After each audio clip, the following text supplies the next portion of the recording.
Okay, so we have question 6 from Step 2 2024 paper. Uh, this is the halfway mark because there's 12 questions in total. And yeah, after this we have 2 more pure questions and then we get to the applied. But yeah, this is quite a long question, as in like in terms of like it takes up like the whole page. Because they got like 4 parts, but yeah, let's just get straight into it. Yeah, if you want to try it out, then you can here. But yeah, for the first part, it's just a proof by induction, so 3 marks basically. Uh, they define a sequence for us, Tn, defined for 0 and onwards, define T0 as 1, and then they give us a recurrence relation sequence, and then they want us to prove by induction that Tn is equal to this. Okay, uh, so when n equals 0, we get T0 is equal to 1, and that's obviously going to be equal to this. So it's just 1 over 1 times by 1. So that is true. Then you do the, I mean, whenever you're doing induction, you just always assume it's true for n equals k. So we assume that this tk is equal to this for n equals k. Then for n equals k plus 1, we get that when you plug in k plus 1 into here, we get tk plus 1 is equal to this, where we have tk in there, so we can substitute this using our inductive hypothesis. I think that's what it's called. And then we're left with this, right? So let's just remind ourselves of what we want. We want to get to here, right? So let's just work out each term at a time. So let's try and get this 1 over 2 to the power of 2k plus 1 term. So we currently have this, which is similar to what we're trying to get. The only difference is this needs to be k plus 1, but it's being multiplied by 2, right? So the difference is 2 to the power of 2, which is 4. So we need a factor of 4 on the denominator. We can get a factor of 2 out from here, but we still need another factor, so we can multiply top and bottom by 2 over by 2. So we multiply this whole term by 2 over 2, which is just 1.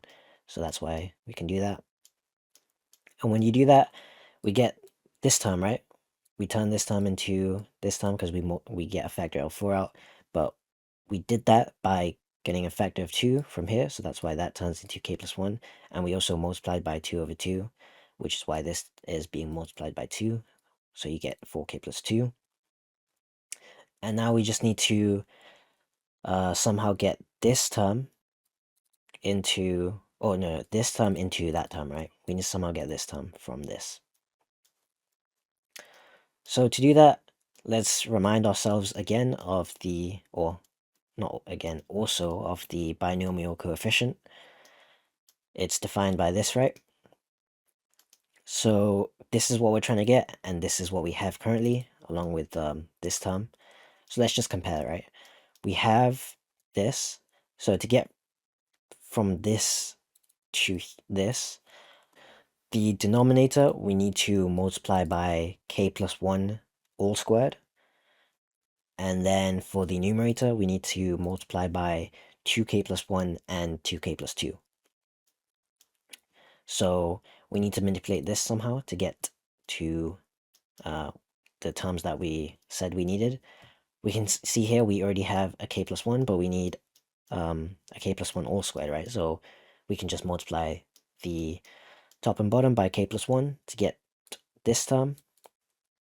And then if you remember, we needed a 2k plus 1 and a 2k plus 2 on the numerator. So we can factorize out a 2 from this term to get this. And then we can just distribute this 2 over here to get 2k plus 2, which gives us this. And then we can just say, okay, well, that is the same as this, or you can turn this whole term here into this binomial coefficient with k plus 1. And so yeah, that we just conclude our induction. So we say, okay, because we've shown true for n equals 0 and n equals k implies n equals k plus 1, blah blah blah. Yeah, the induction stuff, basically. Induction proof. The next part asks us to show that the binomial series for this is, well, the successive coefficients of AR are related by this, and then later prove that AR is equal to TR for all R equals 0 onwards. So let's recall the binomial expansion. It's given by this, right? And then when we just substitute our values for x, so x is going to be minus x, and then the n is equal to minus a half. Then we get this, right? And so when we're thinking about successive coefficients, we're comparing like, oh, what's the difference between this and this term? What's the difference between this term and this term? So we can say that, okay, this is the 0th term, right? Because it starts at r equals 0. So a0 is just 1. If a0 is 1, then this is a1, this time is a1, this time is a2, this time is a3. So the r is going to be linked to the power of x. Also notice that all these terms are positive, right? So the minus and this minus cancels out. This one's going to be positive. This one's going to be positive. Hopefully that's clear. And yeah, so to work out the successive coefficients, just compare like something, let's compare this term and this term, right? So clearly we're going to be, or the difference between this and this, for the denominator at least, we're going to be dividing by r, right?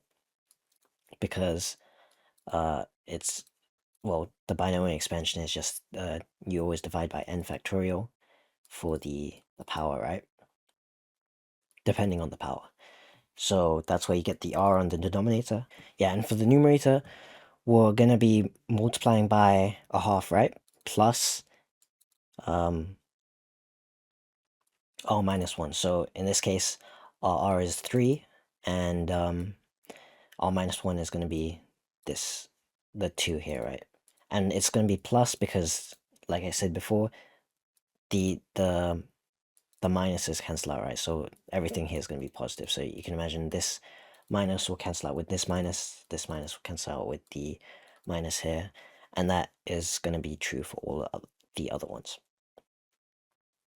So yeah, you can just see that this relationship is going to hold, and then you can simplify it by multiplying by 2 over 2, so 2 on the top and 2 on the bottom to get this, and that's what they want, right? So AR is equal to this, and this is basically very similar to what TR was, right? So TR or TN was this, and it's literally the same, right? We just replace R with N. Yeah, so this AR was defined for R equals 1, 2, and onwards, right? But they want us to show for all R equal to 0 onwards, so we just say, okay, well, A0 is equal to 1, and because A0 is equal to T0, then AR is equal to TR because they're the same thing, right? Yeah.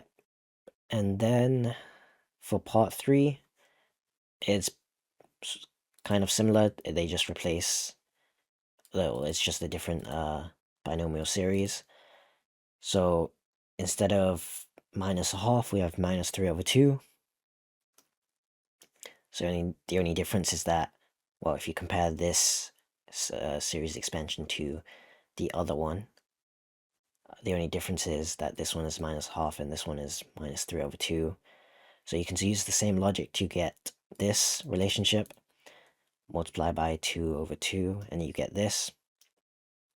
So compare that with AR, you can see the only difference is that there's, instead of a minus, we have a plus instead. And then they want us to consider BR divided by AR and find an expression for just BR. involving a binomial coefficient. Okay, well, let's just consider the fraction first. You get this, and then if we simplify a bit to get nicer looking fractions, we have something like this. And so then we can consider a few more terms. And then what you can realize is that we get a telescoping product, right? So this denominator, or this term, cancels out with this term cancels out with that term, and so on, right? Until you get just this term and this one. So we have that BR over AR is equal to 2R plus 1 over 1. So just 2R plus 1. And then we can just multiply by AR to get BR is equal to this.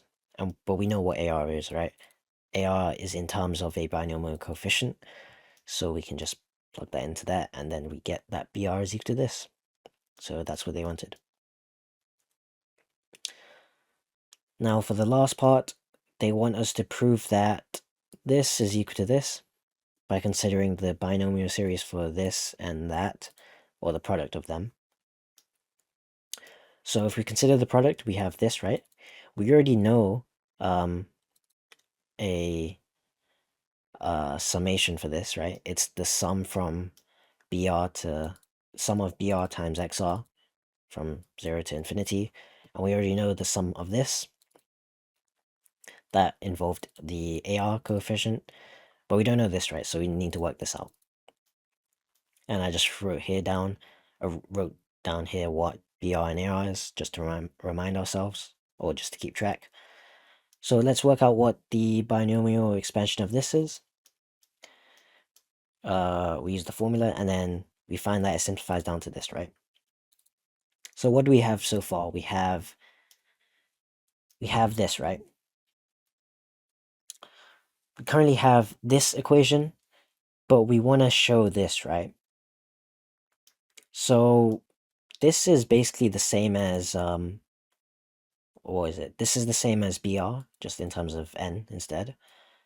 And we have BR here, right? So if we could somehow compare like the coefficients between x, but the coefficients between the powers of r, the powers of x, I think, yeah. So somehow get this right hand side as one summation, right? In terms of xr, that we can just compare the coefficients, and then hopefully that would be equal to this, right? Which is, this is basically saying the sum of AR. Yeah. Okay, well, let's just write out the terms to hopefully like be able to compare the coefficients and to like verify what the equality is saying. Yeah, so we have that this sum is equal to this, and then this product of two sums is equal to the product of two infinite series. And then if we just expand it out, or just like, yeah. So if we expand it out, we'll get this. And you can notice if we compare the powers of x, so x to the 0, we'll have that b0 is equal to a0. And then comparing the other coefficients, so the coefficient of x, b1 is equal to a0 plus a1. b2 is equal to a0 plus a1 plus a2. And we can sort of see how the pattern is gonna follow, right? We can see how it works out. So we can say that the coefficient BR is equal to the sum from r equals 0 to n of AR. And just plugging in what we know, what BR and AR is, we get this, which is the equality that they originally wanted, right? So that's the whole question. There we go.